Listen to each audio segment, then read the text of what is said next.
তোমরা অনেকেই আমার এই সাজানো মেকআপ লুকটি অনেক পছন্দ করেছো। আজকে তোমাদের সঙ্গে এই মেকআপ লুকের ফুল টিউটোরিয়ালটি তোমাদেরকে দেখাবো এবং আমি কি কি প্রোডাক্ট ব্যবহার করেছি সেগুলো সম্বন্ধেও তোমাদেরকে বলবো। ফার্স্টে আমি এখানটায় চোখের মধ্যে লেন্স লাগিয়ে নিয়েছি। লেন্সটা কিন্তু আমি ন্যাচারাল লাগিয়েছি। আমরা অনেক সময় কি হয়, ব্রাইডের কখনো কিন্তু উগ্র লেন্স লাগাতে পারবো না, আমরা ন্যাচারাল রাখাটাই চেষ্টা করব। দেন তারপর আমি এখানটায় প্রথমে সিটিএম করে নিয়েছি, দেন এখানে টোনার অ্যাপ্লাই করছি। টোনার আমি এখানে লাভ আর্থের ইউজ করেছি জ্যাসমিন। দেন এখানে আমি একটা অয়েল ফ্রি ময়শ্চারাইজার ব্যবহার করছি।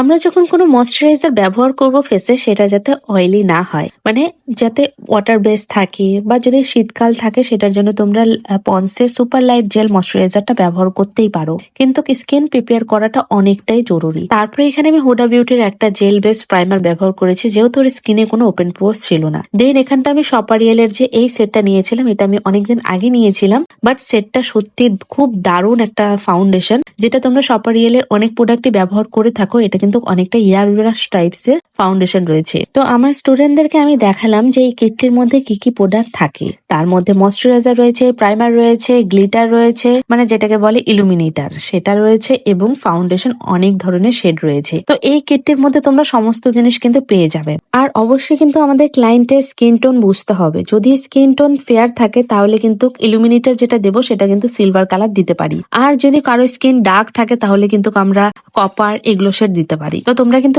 এই জিনিসটা অবশ্যই ধ্যান রাখবে যে স্কিন শেডটাও কিন্তু তোমাদের দেখে দেখে তারপরে তোমাকে কিন্তু ফাউন্ডেশন বা যে কোনো বেস বসাতে হবে। যদি কোনো ক্লায়েন্টের স্কিনের মধ্যে তোমার ডার্ক সার্কেল থেকে থাকে চোখের নিচে, বা কোনো পিগমেন্টেশন থেকে থাকে, সেটারও কিন্তু তোমাদের স্টেপ বাই স্টেপ করে প্রসেস করতে হবে, যাতে তোমাদের স্কিন টোনটাও কিন্তু ম্যাচ হয়, কালার কারেকশনটাও যাতে খুব সুন্দর হয়ে থাকে। তারপরে এখানটা আমি কনসিলার প্রথমে ব্যবহার করেছিলাম। আমি কনসিলার পিএসসি ব্যবহার করছি। প্রথমে হচ্ছে আমি ওর যে ডার্ক সার্কেল ছিল সেটাকে আমি একটু রিমুভ করার চেষ্টা করেছি। দেন আমি ওখানে একটা সফট বেস বসিয়েছি। ফাউন্ডেশনটা আমি এখানে দেখাইনি, ফাউন্ডেশনটা ছিল হুডা অ্যান্ড ম্যাকের ম্যাচ করে তারপরে আমি দিয়েছি, এবং সঙ্গে কিন্তু এখানে আমি কালার কারেক্টার করেছিলাম, সেটা ছিল হচ্ছে পিএসসি ব্র্যান্ডের, এবং এখানে যে আমি কন্ট্রোল করছি সেটাও কিন্তু পিএসসির। এই প্যালেটটি কিনলে, স্পটলাইটের এই প্যালেটটি কিনলে পরে তোমাদের কিন্তু অনেকটা কাজ, তোমাদের অনেকটা সুবিধা হয়ে যাবে, কারণ এর মধ্যে অনেকগুলো শেড রয়েছে, অরেঞ্জ ক্যারেক্টার রয়েছে, গ্রিন রয়েছে, এবং স্কিন শেড, ডার্ক টোন সব রয়েছে।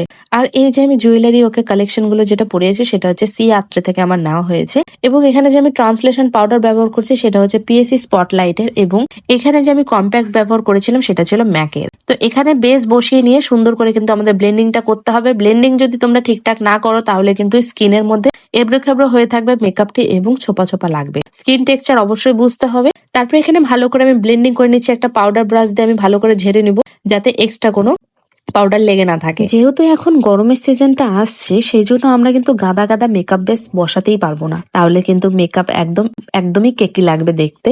তারপরে এখানে আমি কন্ট্রোল ব্যবহার করছি, পাউডার কন্ট্রোল, সেটা হচ্ছে সুগারের, এবং ব্লাশ ব্যবহার করেছিলাম, সেটা হচ্ছে সুগার এবং রেভলিউশনের মিক্সড করে। তো এখানটা আমি ব্লাশ এবং কন্ট্রোল ভালো করে নিব। করে নেওয়ার পরে তারপর হচ্ছে আমি এখানে হাইলাইটার ব্যবহার করব। হাইলাইটার আমার সব থেকে বেশি ফেভারিট হচ্ছে এখানে ওফরারটাই জাস্ট গ্লোটা দারুন।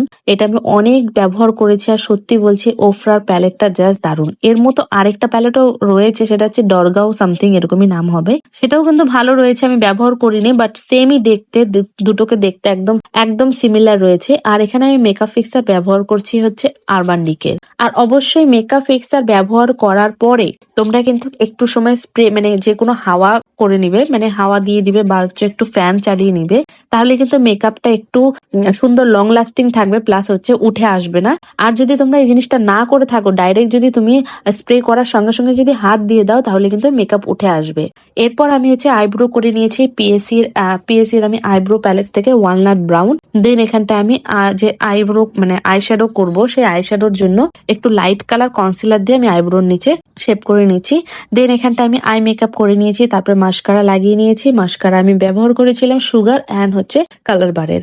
দুটো কিন্তু খুব ভালো, যদি লোয়ার ল্যাশের হয় তাহলে কিন্তু তোমরা সুগারটা ব্যবহার করতেই পারো, খুব ভালো। তারপর এখানে কলকা করছি। কলকা প্রথমে বিশাখাদি করেছিল, তারপর ওর হাত কাঁপছিল, দেন আমি ওটাকে নিয়ে আমি নিজেই করি। তারপর এখানে যে হেয়ার স্টাইলটা করেছিলাম, পুরো একদম ট্রেডিশনাল ব্রাইড যারা থেকে থাকো, যারা এরকম একটা হেয়ার স্টাইল চেয়ে থাকো যে পুরো হেয়ারের মধ্যে ফ্লাওয়ার থাকবে এবং অল্প অল্প জিপসি থাকবে, তাহলে কিন্তু এই হেয়ারটা করতেই পারো।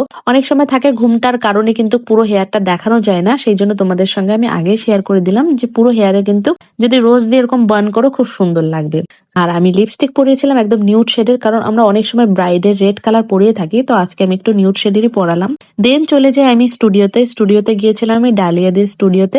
সেখানটা আমি বুক নিয়েছিলাম 2 দিনের, একদিনের শুট করিয়েছিলাম আর একদিনের এখনো পর্যন্ত হয়নি, কারণ আমার বিয়ে ছিল, ওই জন্য আমি করতে পারিনি। দেন এখানটায় হচ্ছে সৌরদাকে আমি ডেকেছিলাম শুট করার জন্য, মানে ওই ভিডিওগ্রাফি করার জন্য এবং ফটো। খুব সুন্দরভাবে আমার ভিডিওটি এডিট করে দিয়েছে এবং খুব সুন্দর ফটোগ্রাফি করেছে। আর সত্যি বলছি, শ্রাবণী যে ছিল, মানে এই মডেলের নাম হলো শ্রাবণী, খুব সুন্দর কাজ করেছি আমি ওর সঙ্গে। আর ওর সাথে আমার ফার্স্ট এক্সপিরিয়েন্স ছিল এটা কাজ করা, সত্যি খুব ভালো। আমার তো শ্রাবণীর সঙ্গে কাজ করে সত্যি বলছি অনেক ভালো লেগেছে। তোমরাও কেউ যদি পছন্দ হয়ে থাকে ওর এই মানে ওর যে পোজ গুলো রয়েছে, তাহলে কিন্তু ওর সঙ্গে অবশ্যই কন্ট্যাক্ট করতে পারো। সত্যি বলছি খুব ভালো কাজ করেছি আমি ওর সঙ্গে। আর হচ্ছে নতুন যে মেকআপ ক্লাস শুরু হচ্ছে আমার, সেই ক্লাসের ডিটেলস কিন্তু আমি দিয়ে দিয়েছি, কি কি শেখানো হবে সমস্ত জিনিস কিন্তু তোমাদের সঙ্গে শেয়ার করে দিয়েছি। তোমাদের যদি আরো ডিটেলস জানতে হয়, আমার কন্ট্যাক্ট নাম্বার দেওয়া রয়েছে, সেখান থেকে কিন্তু আমার সঙ্গে কন্ট্যাক্ট করে নিতে পারো। আর হ্যাঁ, ক্লাস চলাকালীন কিন্তু বেশিরভাগ প্রোডাক্ট আমি দিয়ে দিই এবং এখানে টুকিটাকি জিনিস তোমাকে নিয়ে আসতে হবে, আর বাদ বাকি সমস্ত জিনিস কিন্তু আমরা এখান থেকে প্রোভাইড করে থাকি। কিন্তু বাড়িতে তোমাকে প্র্যাকটিস করতে হবে, সেটার জন্য তো তোমাকে কিছু জিনিস নিতে হবে, বলো। তো যাই হোক, তোমাদের যদি আমার করানো এই মেকআপ গুলি ভালো লাগে, বা তোমরা যদি বিয়ের দিনগুলোতে তোমরা যদি কেউ সাজতে চাও আমার কাছে, তাহলে কিন্তু আমার সঙ্গে যোগাযোগ করতে পারো। আমার কিন্তু ওয়েডিং ডেটের বুকিং নেওয়া শুরু হয়ে গেছে, তো তোমরা কিন্তু তাড়াতাড়ি কন্ট্যাক্ট করো। আর যদি মেকআপ ক্লাস শিখতে চাও, তাহলে কিন্তু অবশ্যই আমার সঙ্গে কন্ট্যাক্ট করো, যাতে তোমরা আরো ডিটেলস করে জানতে পারো এবং কি কি শেখাবো সেইগুলো কিন্তু আমি ডিটেলস দিয়ে দিয়েছি। তো তোমরা একটু কাইন্ডলি একটু কন্ট্যাক্ট করে নিও। আর মেকআপ ক্লাস শুরু হচ্ছে 2 এপ্রিল থেকে। সেখানটায় তোমাদের 1 মাসের কোর্স থাকবে এবং কি কি শেখানো হবে না হবে সেগুলো তো বলেই দিয়েছি। Thanks for watching my video. যদি আমার মেকআপ করানো ভালো লাগে, একটা লাইক করে দিও। Thanks for watching my video.